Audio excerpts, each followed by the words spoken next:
everyone. So today is probably my third video. It's been about a week since I started this. I'm still a little bit nervous. I won't be scripting this stuff. I hope you guys don't mind more of a free-flowing, more open-ended video. Today, we're going to be talking about tablets.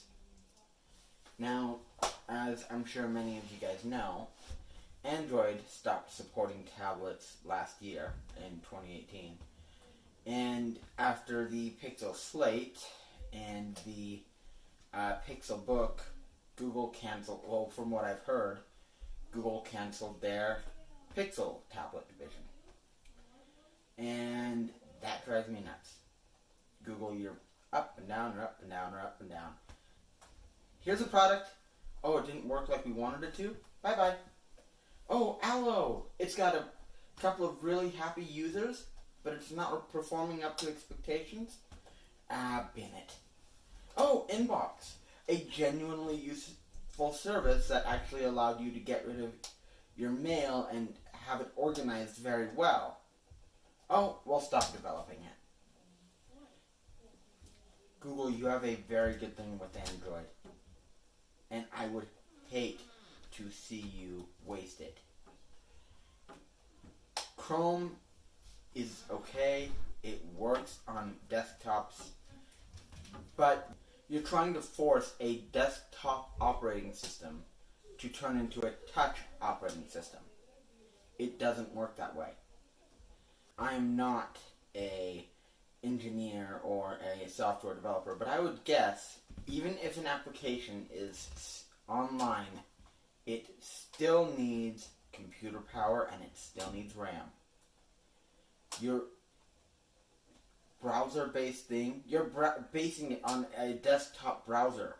It doesn't work. If you want to make a good tablet operating system, something that can convert, well, let's just show you this. I bought this a couple months ago. I've been really, really happy with it. It's the Samsung Galaxy Tab S4. With it, I can use this pen. I can edit my photos. It's awesome. But I can also connect it to my TV here and use a mouse and keyboard, and it also works awesome. If I wanted to, I could get the keyboard dock on here and use it as a laptop. This is how you should do it. Build the desktop operating system onto the Android operating system. I don't want you guys to give up on Android like you did everything else, because Android is something that I'm actually passionate about. Android was my first operating system, and I believe that it has a hell of a lot more in it than what you're giving it. Enough fuchsia. Enough voice activated.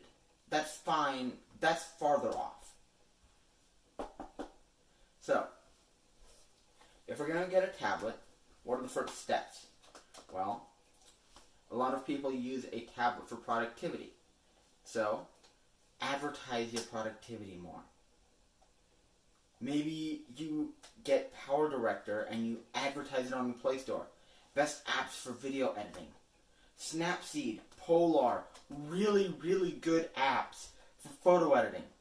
But I almost never see a photo editing or movie editing group in the Play Store.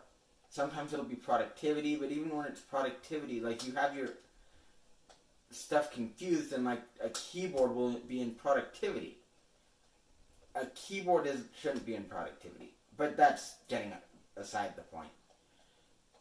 So here's what I think you should do. Along with maybe advertising some of your more productivity-focused and creativity-focused apps, I think you should expand Snapseed. Get the Snapseed people working again. Snapseed is my favorite photo editor. It is so easy to use. I use it for everything. Before I use anything else, I use Snapseed. So get people working on adding more features to Snapseed. Make a Snapseed drawing application. Make a Snapseed video editing application. If you can make something as simple as Snapseed, work in all of those areas and turn it, I don't know, into a Google suite. Google Productivity Suite. That would be an excellent way to get people back on the tablet game. The second thing you should do is start talking to other companies. One thing that Apple does do, instead of sending their product to a bunch of YouTubers, which is fine, they send their products to app developers. App developers make or break products like this, and phones. Send your tablet to an app developer, and they can make better tablet apps. Send it to Twitter, send it to Facebook, send it to, I don't know, Snapchat.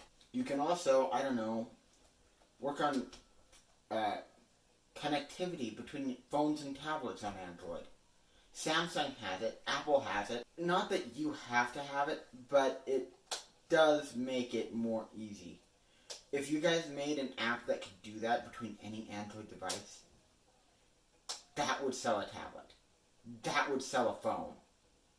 It would open everything immensely. Open source, remember? I'm kind of ranting here, but honestly, I really do hope you guys follow through with this. I hope you guys stop it, distancing yourself from Android. Wear OS can become Android Wear. Tablets can come again. Work on a tablet. Add stuff to it. With your guys' machine learning, you could make a tablet extremely usable.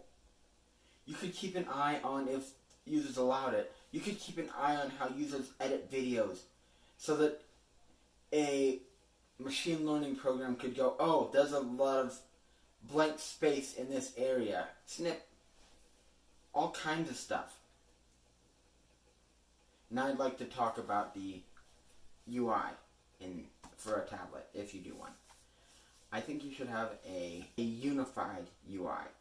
I mean, I think you have, but you haven't. Instead of trying to make certain apps compatible with tablets, make all apps compatible with phones and tablets. So, here's what I suggest. When a phone or a tablet is in portrait mode, the navigation buttons in an app can go at the bottom. You can swipe up and have a extended slide menu come up. You can have all of that stuff here at the bottom so that the user doesn't have to move their hand. The user should not have to move their hand to access functions in an application. You can scroll from anywhere on the page. If you want to move up and tap something, you can. Absolutely. Now, when you turn it into landscape, you should have the navigation buttons on the sides of the tablet and a slide menu that comes from the side.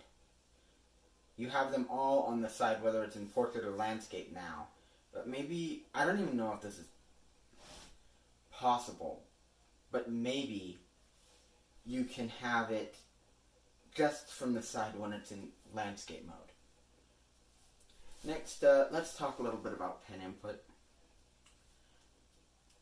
Pen input, I think, is kind of an interesting situation. You don't have as much stability. And a mouse, you do have more fine point control, but you can't move as quickly as you can with a pen. Now, that should be one mode. Now, what I think you should do is steal ideas from both Samsung and Microsoft. Make your own DeX mode, and then in that DeX mode have a tablet mode for pen input, and a desktop mode for mouse and keyboard input. I don't know if any of this is possible, but I think it would be. Just have the tablet mode on unless you have a connected keyboard and mouse. You could switch between the modes at will, or you could have a dedicated pen. This is the only thing I recommend having a dedicated pen for. That when you tap the screen and press a button, it'll automatically launch into the new mode. Now, when it comes to pen input, I think that the icons should be slightly bigger than they are for mouse input. But the upper and side portions of the screen. With a mouse, you should have the tools clustered. Not clustered, but close together, so that you can get to them quicker and easier. I don't know much about UI, but this may be possible. Having one UI, you could have the app developers have a navigation panel, a slide bar panel, and they can choose how that looks.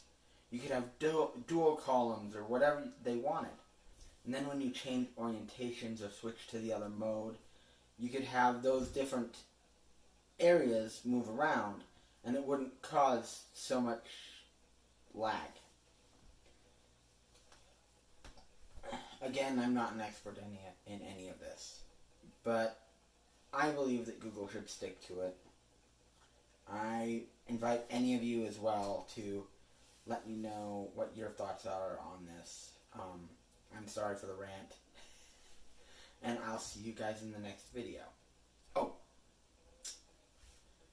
look out for my next video. I'm going to be talking about watches.